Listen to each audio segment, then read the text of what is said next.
CM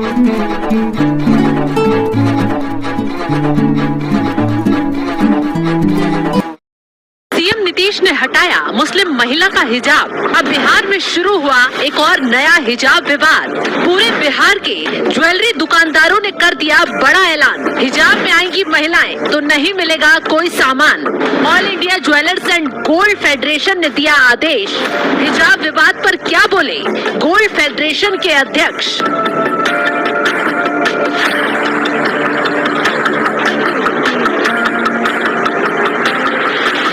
Bihar में नीतीश कुमार के हिजाब विवाद के बाद एक बार फिर से नया विवाद जो है वो तूल पकड़ रहा है, और वह विवाद ये है कि पटना के जितने भी ज्वेलरी कारोबारी हैं वो हिजाब वालों के साथ या फिर जो मास्क लगा कर आएंगे उनके साथ या फिर हेलमेट जो पहन कर आएंगे उनके साथ अपना सौदा नहीं करेंगे, उनको अपना सामान नहीं बेचेंगे। इस पे हमारे साथ खास बातचीत करने के लिए मौजूद हैं all India jewellers and gold Smith federation के स्टेट प्रेसिडेंट अशोक कुमार वर्मा जी। सर, सबसे पहले आपका बहुत स्वागत है। आपके चैनल के माध्यम से आपके देखने वाले सभी दर्शकों को नव वर्ष की ढेर सारी बधाई। सर, इस तरह का पोस्टर्स वायरल हो रहे हैं, इसके साथ साथ आपके वीडियोस वायरल हो रहे हैं। पहले नीतीश कुमार का हिजाब विवाद हुआ, फिर उसके बाद आपका हिजाब विवाद वायरल हो रहा है। क्या कुछ कहेंगे सर, क्यों आखिरकार इस तरह का वीडियो जारी किए फिर पोस्टर जारी कर रहे हैं? देखिए, हम लोगों ने हिजाब विवाद नहीं किया है। हम लोगों ने अपने व्यापार को सुरक्षित करने के लिए ये मिशन चलाया है। आए दिन आप देखते होंगे, चूंकि अब ज्वेलरी की दुकानें हो गई, हाई वैल्यू की दुकानें हो गई हैं। ज्वेलरी की दुकानों में जो भी डकैती डालने आते हैं या कोई घटना करने आते हैं तो वो अपना फुल मास्क लगाए हुए होते हैं, पूरा हेलमेट पहने होते हैं, मुरेठा बांधे हुए होते हैं।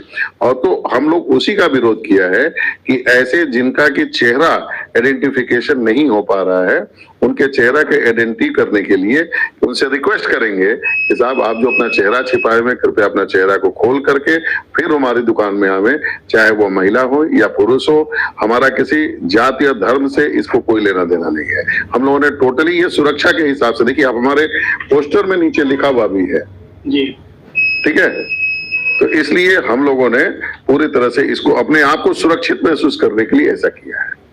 अच्छा सर, आप भी कहीं ना कहीं ज्वेलरी का कारोबार करते हैं और कई वर्षों से कर रहे होंगे, तो आप अंतर स्पष्ट कीजिए कि जब यहाँ एनडीए का शासनकाल नहीं था, जब लालू जी का शासनकाल था, और अब जो है एनडीए का शासनकाल है, तो दोनों में क्या कुछ अंतर स्पष्ट कर पा रहे हैं अपना कारोबार में? आप एक बात बताइए, दोनों शासन तो आपने भी देखा होगा? नहीं सर, मेरा तो उम्र बहुत कम है। अच्छा, आपने वो शासन नहीं देखा होगा। आपके जो मीडिया चैनल के मालिक होंगे उन्होंने देखा होगा, आपके बड़े बुजुर्गों ने देखा होगा। आज जो बिहार दिख रहा है, आज बिहार में जो शासन दिख रहा है, क्या उस समय भी यही चीज था? सुना तो होगा, तभी तो आपने ये प्रश्न किया ना। तो ये डिफाइन तो आप खुद कर लीजिए ना, उस समय का बिहार और आज का बिहार। आज आपके महाराष्ट्र के मुख्यमंत्री जो आकर के कहे कि मैंने तो मेरीन ड्राइव बहुत छोटा बनाया, मुझसे बिहार तो बहुत लंबा बना करके आगे चला गया, तो अब इससे आपको खुद अंदाजा कर लेना चाहिए। और एक चीज और मैं आपसे एक और अनुरोध करूंगा कि राजनीतिक हमसे प्रश्न न करें, क्योंकि राजनीतिक विवाद में मैं नहीं पढ़ना चाहता। ये आपसे अनुरोध है। जी सर, अनुरोध तो आप कर रहे हैं, लेकिन कहीं ना कहीं विपक्ष के लोग भी इस पे सवाल पैदा ना कर दें कि हो सकता है आप जो है कहीं ना कहीं आपका बीजेपी से कनेक्शन हो, तो इस तरह का आप जो है ये नया विवाद शुरू कर। ये तो आप लोग विवाद पैदा करने के लिए कड़ी छोड़ देते हैं। हमारा तो कोई राजनीतिक परिवेश में हम तो कुछ राजनीतिक की बातें नहीं करना चाहते। हमने तो पहले ही आपसे कहा है कि हम अपने दुकान की सुरक्षा के लिए, अपने व्यापार की सुरक्षा के लिए, चूंकि हमारे व्यापार में हमारा पैसा लगा होता है, हमारे व्यापारी का पैसा होता है, बैंक का पैसा होता है, इंश्योरेंस का पैसा होता है, हमारे परिवार का भविष्य उससे जुड़ा होता है, तो हमें तो उसको सुरक्षित करना हमारा अधिकार है ना।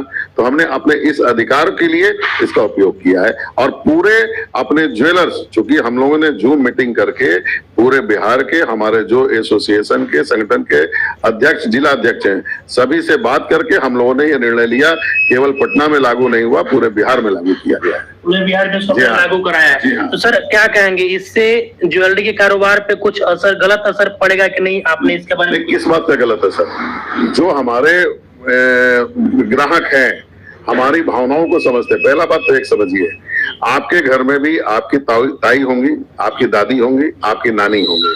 आप अपने मोहल्ले के ज्वेलरी वाला जो होगा वो आपके दादी को दादी कहता होगा, आपके चाची को चाची कहता होगा, आपकी बहन को बहन कहता होगा और उनसे व्यापार करता है। हमारा चूंकि हमारा एक खानदानी व्यापार है, हम ज्वेलरी तो बेचते हैं, साथ में अपने परिवारों के साथ में आपके परिवारों के साथ एक रिश्ता भी बनाते हैं। आपके सुख दुख में हम स्वयं जाते हैं। आप अगर आमंत्रित करते हैं तो कि भाई हमारे यहाँ शादी है तो हम जाते हैं, आपके यहाँ गमी पड़ती है तो हम जाते हैं। तो हम वैसे अपने ग्राहकों से अनुरोध करेंगे कि आप इसको उतार के हमें, तो निश्चित तौर पर हमारी भावनाओं का ख्याल करके हमारे भविष्य को देखते हुए हमें सहयोग जरूर करेंगे।